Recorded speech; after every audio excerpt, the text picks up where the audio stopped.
আসসালামু আলাইকুম। গত কয়েকদিন যাবত আমরা একটা মোটামুটি টেনশনের মধ্যে আছি। সেটা হচ্ছে যে আমাদের এই গাভীটা এর পাশাপাশি এটার সাথে আরেকটা গাভী আছে, সেটা আমি আপনাদেরকে দেখাবো। এই দুইটা গাভীর বাচ্চা দেওয়ার কথা, কিন্তু এই বাচ্চা দেওয়ার মানে যে তারিখটা আছে সেই তারিখের ওভার হয়ে গেছে, এখন যে কোনো সময় দিতে পারে।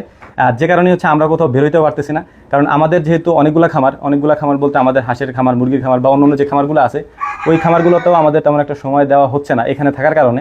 আর এটার মূল কারণ হচ্ছে এই বাচ্চাটা কখন দেয় চিন্তার একটা বিষয়, কারণ যে কোনো মুহূর্তে দিতে পারে। কয়েকটা লক্ষণ আমি আপনাদেরকে দেখাই। যেমন ধরেন, বাচ্চা দেওয়ার পূর্বে গাভীর এই যে গর্তটা আছে, এই যে মানে কোমরের এখানে যে গর্তটা থাকে, এইটা গর্ত হয়ে যায় আর কি। এই যে দেখতেই পাচ্ছেন যে এখানে এই একটা গর্ত হয়ে গেছে, পিঠের এইখান থেকে এসে এখানে একটা গর্ত হয়ে গেছে। আর এই সাইডেও সেম, এই সাইডেও সেম, এখানেও এসে এখানে একটা গর্ত হয়ে গেছে, মানে এই জায়গাটা গর্ত হয়ে যায়। আমরা যেটা আর কি আমাদের লক্ষণ হিসেবে যেটা বুঝি। আর আরেকটা লক্ষণ হচ্ছে যে এই যে বাটগুলো আছে, এই বাটগুলো হচ্ছে যে একেবারে শক্ত হয়ে যায়, মানে এটা এখনও শক্ত হয় নাই, মানে এখনও বাচ্চাদের মতো ওয়েতে আসে নাই। এই বাটগুলো একেবারে মোটা হয়ে শক্ত হয়ে যায়, মানে ওই যে আমরা দেখবেন যে অনেক সময় বাচ্চা যখন পানানো হয় আর কি, দুধ পানানোর পরে ওলানের অবস্থাটা যেরকম হয় ওরকম একেবারে টাইট হয়ে যায় আর কি। তো এই মানে বিষয়টাও আমরা লক্ষ্য করি, বা আমরা বিশেষ করে আমাদের ক্ষেত্রে বলতেছি, ভাই কার ক্ষেত্রে কেমন হয় আমি জানি না। আমাদের খামারে যে সব বিষয়গুলো আমরা দেখি সেগুলো আমি আপনাদেরকে জানানোর চেষ্টা করি। তো এইটা হচ্ছে টাইট হয়ে যায়। এই টাইট হওয়ার ফলে হচ্ছে যে আমরা বুঝতে পারি যে হয়তো 2-1 দিনের মধ্যে বাচ্চা দিবে। আর এইটা হচ্ছে আমরা মেন একটা লক্ষণের মধ্যে ধরি, যে এই যে গর্তটা হয়েছে এটা সব গরুরই হয়। যেমন এই সব গরুর কিন্তু এখানে গর্তটা নাই। হ্যাঁ, এটা যদি বাচ্চা দিত, মানে এটা যদি প্রেগনেন্ট হতো, যেটা এটা প্রেগনেন্ট না, এটা প্রেগনেন্ট হলে এখান থেকে নিয়ে এখানে এসে গর্ত হয়ে যেত। হ্যাঁ, এরকম কোমরের কাছে হয় আর কি। অনেক গরুর আবার এরকম হয়ও না, কিন্তু যেসব গরু একেবারে লেভেল থাকে, সমানই থাকে, কিন্তু বাচ্চা দেওয়ার সময় গর্ত হয়, তখন আমরা বুঝি যে বাচ্চা দেওয়ার সময় হয়ে গেছে আর কি। তো আলহামদুলিল্লাহ, হয়তো 2-1 দিনের মধ্যে এটা বাচ্চা দিবে। আর আপনারা দোয়া করবেন। আমরা আসলে এটা নিয়ে অনেক মানে টেনশনের মধ্যে আছি, কারণ একটা হইলে কোনো সমস্যা ছিল না, এটার সাথে আরও একটা আছে, আমি আপনাদেরকে সেইটাও দেখাচ্ছি, চলেন। এই হচ্ছে আলহামদুলিল্লাহ আর একটা গাভী। এই গাভীটারও সেম অবস্থা, তবে আমার মনে হইতেছে যে ওই গাভীটার আগে এই গাভীটা বাচ্চা দিবে আর কি। এটা আমাদের একটা দেশি গরু আর কি, দেশি গরু বলা যায়। দুইটা গাভী যেহেতু একসাথে বাচ্চা দিবে, এই কারণে একটু টেনশন বেশি। কারণ হচ্ছে যে কোনটা কখন দিবে, যে কারণে আমরা আগেই বলছি যে বেরোতে পারি না এখন। আর মানুষের অনেক বেশি চাপ থাকার কারণে আমাদের আরও একটা প্রবলেম হয়ে যায়। এটা আসলে বোঝানো যায় না মানুষের, আসলে মানে আপনারা আমি যতই বোঝাই আপনি বুঝবেন না। দেখা যায় যে আমরা বলি যে শুক্রবারের দিনে আসেন আমাদের সাথে দেখা করেন, দেখা যায় যে মানুষ শুক্রবারের দিনে আসবে না, অন্য সারা সপ্তাহ মানুষ আসতে থাকে আর কি। এটা একটা অনেক বড় আমাদের জন্য একটা সমস্যা। এটা আমরা অনেকবার আপনাদেরকে বোঝাইতে চাইছি, আমাদের কথা কে শোনে আর কি। আলহামদুলিল্লাহ, গতবারের তুলনায় এবার ওলানটা খুব ভালোভাবে ছাড়ছে, মানে একটু বড় হয়েছে। গতবার হয়তো এরকম ছিল না। আর আমাদের এখানে আসার পর যেহেতু এটা আমরা গতবারই আনছি, গতবার আনার পরে ওর বাচ্চাটা হচ্ছে যে এই বাচ্চাটা সহ আমরা কিনে আনছিলাম। অনেকে হয়তো দেখছেন যে এই সার বাছুর সহ আমরা কিনে আনছিলাম।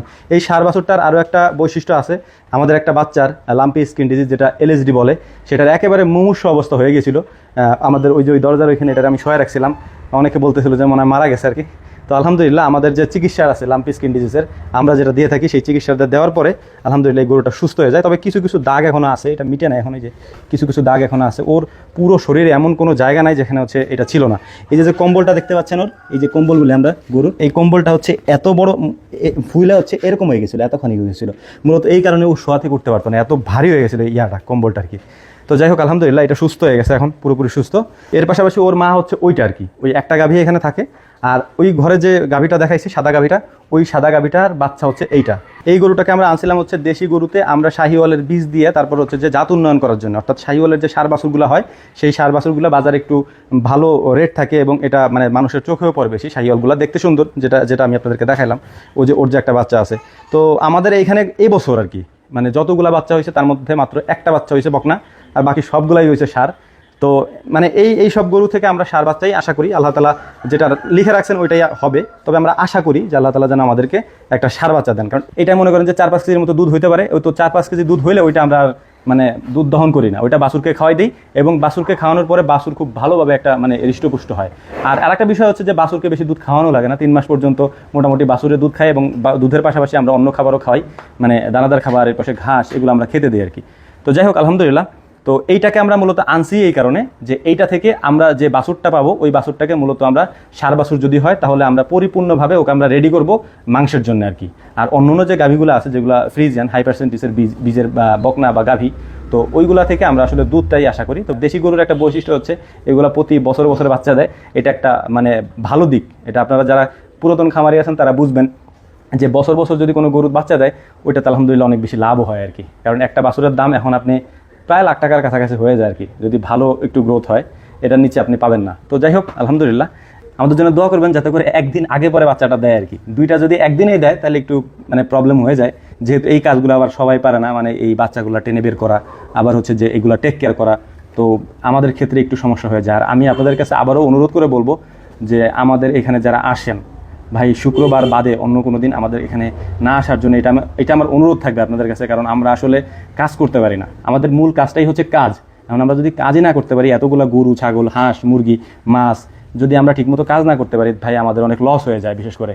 আর আরেকটা বিষয় আপনাদেরকে আমি বলি, ধরেন আমরা নিয়মিত যদি কাজ না করতে পারি, দেখা যায় এখানে আজকে 2টা মুরগি মারা গেল, তো ওইখানে 2টা হাঁস মারা গেছে, পুকুরে 4টা মাছ মারা গেছে। এখন এগুলোর তো সমাধান করতে হবে, মানে সমস্যা তো হবেই, যেহেতু এগুলা জীবন্ত প্রাণী, সমস্যা হবেই। তো এই সমস্যাগুলো তো আমাদের সমাধান করতে হবে। তো সমাধান করার জন্যই মূলত হচ্ছে যে আমরা প্রতিনিয়ত এদের সাথে কাজ করি, বা এদের গোসল করানো, খাওয়া দাওয়া করানো, এইসব জিনিসগুলো যদি দেখাশোনা পর্যন্ত না করতে পারি, মানে এরকম একটা পরিস্থিতি হয়ে গেছে, জন্য আমি আপনাদেরকে বলতেছি যে আমরা দেখাশোনাটাও ঠিকমতো করতে পারছি না আর কি, মানে মানুষের চাপে। তো আমাদেরকে শুক্রবার ছাড়া অন্য কোনো দিন মানে আমাদের এখানে না আসার জন্য আমরা বিশেষভাবে অনুরোধ করতেছি। এতে করে হবে কি, আমরা কাজ করতে পারবো ইনশাআল্লাহ, আপনাদেরকে আরও ভালো ভালো জিনিস আমরা দেখাইতে পারবো, পরামর্শও দিতে পারবো ইনশাআল্লাহ। তো যাই হোক, ছোটো ভাই বা ছেলে হিসেবে যদি ভুল কিছু বলে থাকি তাহলে ক্ষমা সুন্দর দৃষ্টিতে দেখবেন, আর আমাদের জন্য দোয়া করবেন। আল্লাহ তাআলা যেন আমাদের ব্যবসায় বারাকা দান করেন। আসসালামু আলাইকুম রহমতুল্লাহ।